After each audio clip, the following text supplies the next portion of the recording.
90% جو بحریہ ٹاؤن آج جس کو آپ بولتے ہیں وہ سارے گبول یہاں پہ رہتے تھے, میری ٹرائب رہتی تھی. مگر اچھا ایک سے رکیے گا اس پہ, جو آپ نے کہا بحریہ ٹاؤن یہاں پر, اچھا یہ تو بڑا بڑا ڈسپیوٹ رہا ہے اس جی پہ کہ لوگ کہتے ہیں کہ زبردستی بے دخل جو ہے وہ کروایا گیا ہے, جو بحریہ ٹاؤن کو زمین دلوائی گئی ہے, بڑے بڑے معاملات رہے.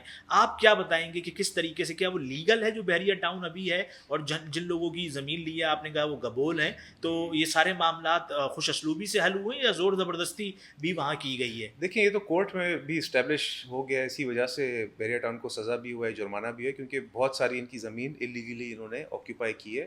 مگر کچھ زمینیں ہیں جو ہمارے ٹرائب نے خوشی سے اپنی بیچی تھی اور اس کا ان کو قیمت بھی وصول ہو گئی ہے.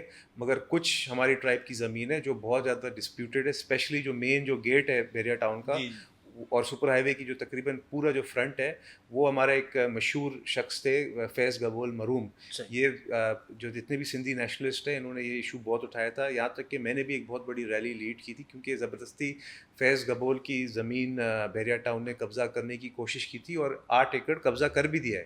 صحیح. یہ ٹوٹل 25 ایکڑ زمین ہے. مین جو مین فرنٹ جو گیٹ ہے, بیسکلی جو بحریہ ٹاؤن کا گیٹ ہے, اس سے آپ پورا جو فرنٹ کی پٹی جو سپر ہائی وے پہ جو فرنٹ ہے بحریہ جی ٹاؤن کا, یہ پورا فیض گبول ایک شخص تھا بیچارہ غریب, آپ سمجھے خود ایک جھوپڑی میں رہتا تھا, مگر اتنا اس کو لگاؤ تھا اپنی زمین سے.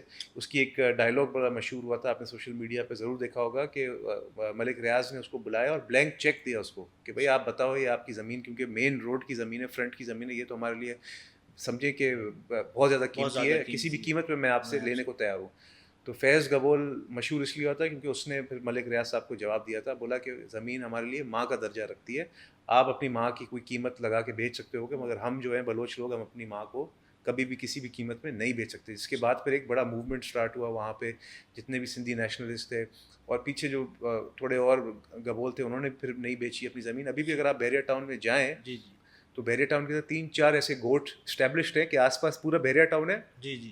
پر فینس کیا ہوا ہے ان گوٹوں کو, اچھا. اور اس کا ایکسیس ریسٹرکٹ کیا ہوا ہے, جو ایک بہت بڑا ہیومینیٹیرین ایشو ہے جس کو میڈیا نے بھی اٹھایا ہے, بہت سارے ہیومن رائٹس جو آرگنائزیشن ہیں انہوں نے بھی اٹھایا ہے, میں نے بھی اٹھایا ہے, میں بھی گیا ہوں وہاں پہ, میں نے بھی وہاں پہ احتجاج کیا ہے, پروٹیسٹ کیا ہے. تو میجورٹی تو میں کہوں گا کہ انہوں نے لیگلی ایکوائر کی ہے بحریہ ٹاؤن میں, صحیح. مگر کچھ یہ ایشوز ہیں جس کی وجہ سے بحریہ ٹاؤن کے اوپر بھی ایک بہت بڑا سوالیہ نشان ہے. اینڈ امید ہے کہ یہ ملک ریاض صاحب اور بحریہ ٹاؤن کی جو ایڈمنسٹریشن ہے اس کو پیسفلی ریزولو کرے گی, اور قانون کے تحت اگر وہ جو گھوٹ کے جو مالک نہیں بیچنا چاہتے ہیں تو ان کو خوش نصیبی سے واپس کر دیں, واپس کر دیں. اور اگر وہ بیچنا چاہتے ہیں تو جو جائز قیمت ہے جو وہ دے کے خریدیں.